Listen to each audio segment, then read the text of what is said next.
We're here March 11th, right outside the Valley Bar, where the Aquadolls just played their second night on tour with Sitting on Stacy. So it's your second night on tour. So not much has happened so far yet, but like, what are some of your favorite like tour stories in the past?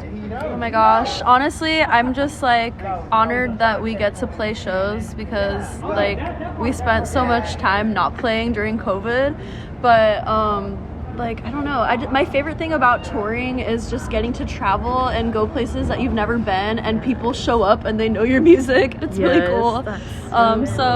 That's probably my favorite part, is just like getting to travel and meet new people and get to play my songs live. That's so and hopefully cool. People vibe with it, but it seems like they did tonight, so that's good. It's been a little bit under 10 years since your first EP. Your first EP came out. How do you feel about that?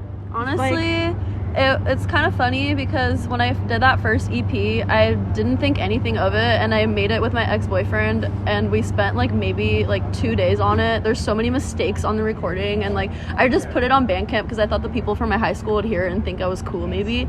But then we ended up putting it on Spotify and everything, and people are like, I love these songs. I'm like, oh my god, there's so many mistakes in it, but like that kind of has like the charm to it, I guess. But yeah, it's like, it's cool to like revamp some of those songs, like Rich Boys we play I love that in our set so now, and that's like a OG fave, I feel. So we kind of like play the drums on time with the live drummer this time with Jackie. But yeah, that's so cool. That's actually, I found the recording of Wander off of that EP, and I just fell in love with it. I was about like 13 or so. Oh my gosh. And that was just like this opening moment. I was like, holy shit, this stuff is like this stuff's amazing. What are some of your biggest inspirations as far as music and what or who? Both. Okay. I'm inspired by my chaotic brain. I love Gwen Stefani and Hole. I love Britney Spears. I love Avril Lavigne, and I love having fun, and I love to cry. So that's kind of a little bit of my melting pot of inspo. Yeah, that's so cool. Now, during the COVID, when it first, we first went into lockdown and everything, a bunch of people started coming out about their experiences with men and bands. Yes. And, I saw a couple things that you said about the Buttertones, and, that just like really resonated with me as someone who is feminine person.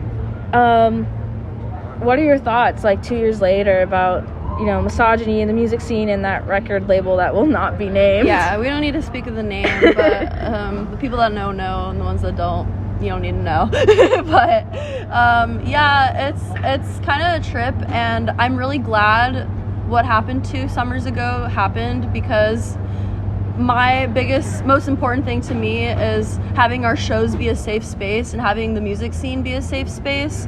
And unfortunately, there are a lot of creeps in the scene. So if you see someone being creepy, call them out. And that's my motto, like just to keep everyone safe. So I feel like people are a lot more vocal about it now, and I'm glad, like post Me Too movement, people are like speaking up more, and I encourage that. Yes. As a femi in music myself, what is your advice to other women and femis in the music industry, no matter like, whatever their social status is, whether they're just underground or like way above? Do not take shit from anyone. Follow your vision, see it through, and it's gonna be hard, and people are probably gonna give you crap, but people will also give you love. So usually the love trumps over that, and I try to focus on that, but practice, play every show you can, and take every opportunity you can. Yes. Do you have anything else you'd like to say?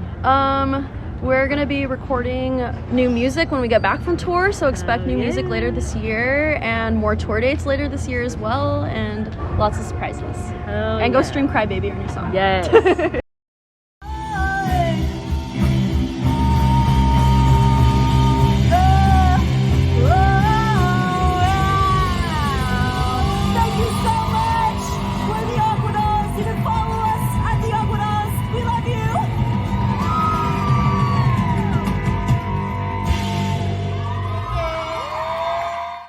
If you would like to see more from the Aquadolls, you can check them out on their tour this summer with Incubus and Sublime with Rome.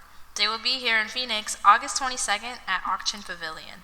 You can also stream their music on Spotify, Bandcamp, Apple Music, SoundCloud, and much more. All the links will be in the description.